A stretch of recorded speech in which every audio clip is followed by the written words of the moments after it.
Bonjour à tous. Maintenant que nous avons vu les différents symboles électriques ainsi que les deux grandes familles de circuits électriques, nous allons ici nous intéresser aux grandeurs électriques que l'on peut rencontrer lorsqu'on va faire l'étude de phénomènes physiques. Tout à fait. Mais attention, les volts, ce sont les unités. Donc avant de définir les deux grandeurs que nous allons étudier, nous allons d'abord comprendre comment fonctionne un circuit électrique grâce à une analogie. Une analogie, c'est une comparaison. Nous allons ici comparer un circuit électrique avec une station de sport d'hiver. Ainsi, d'une part, nous avons une station de ski qui se compose d'un télésiège qui va permettre de faire monter les skieurs au sommet, puis ils pourront redescendre par diverses pistes, une bleue, une noire, une verte. Et d'un autre côté, nous avons un circuit électrique qui est composé d'une pile, d'une résistance, d'un moteur ou d'une lampe. Nous allons maintenant essayer de voir ce qui est comparable entre les deux situations. Tout d'abord, dans la station de ski, nous avons une circulation de skieurs. Les skieurs partent du chalet pour arriver au sommet et reviennent au chalet en utilisant les différentes pistes de ski. D'un autre côté, dans le circuit électrique, ce sont les grains d'électricité qui partent de la pile pour parcourir le circuit et revenir à la pile. Ainsi, dans les deux situations, nous avons la circulation soit d'un skieur, soit de grains d'électricité. Ensuite, il y a d'autres correspondances vis-à-vis des composants de la station de ski et du circuit électrique. En effet, le télésiège est l'équivalent de la pile et les différentes pistes sont les équivalents des différents récepteurs que sont la résistance, la lampe et le moteur.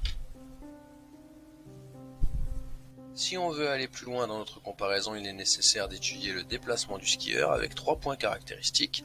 Le début du chemin, qu'on va appeler le point plus parce que c'est le point le plus haut de la station, le point d'arrivée qui s'appelle le point moins puisque c'est le point le plus bas de la station, et enfin le point de séparation des pistes qu'on va appeler le point S.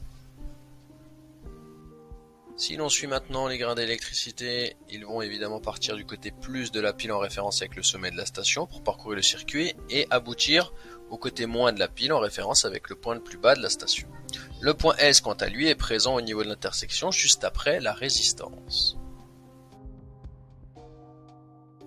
Donc, pour résumer cette analogie, les grains d'électricité sont représentés par des skieurs, la pile joue le rôle du télésiège et les récepteurs jouent le rôle des pistes.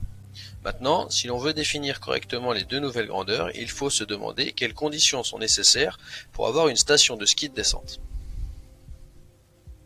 Pour qu'il y ait existence d'une station de ski de descente, il est nécessaire qu'il y ait des skieurs, mais également une différence de hauteur entre le point le plus bas et le point le plus haut de la station, que l'on appelle le dénivelé. Ainsi, deux grandeurs sont utiles pour définir une station de ski, le nombre de skieurs et le dénivelé.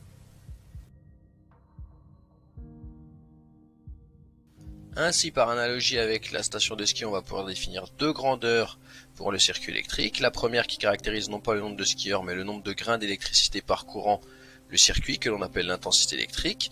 La seconde qui caractérise non pas le dénivelé, mais la différence qui est entre la valeur du plus et la valeur du moins de la pile, que l'on appelle la tension électrique.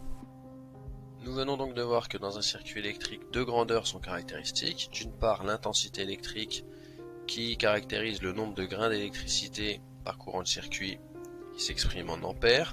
D'autre part, la tension électrique qui caractérise la différence qui est entre le côté plus et moins de la pile qui s'exprime en volts. Voilà, c'est tout pour aujourd'hui. Il ne restera ensuite qu'à maîtriser chacune des grandeurs, mais ça, c'est une autre histoire. À bientôt!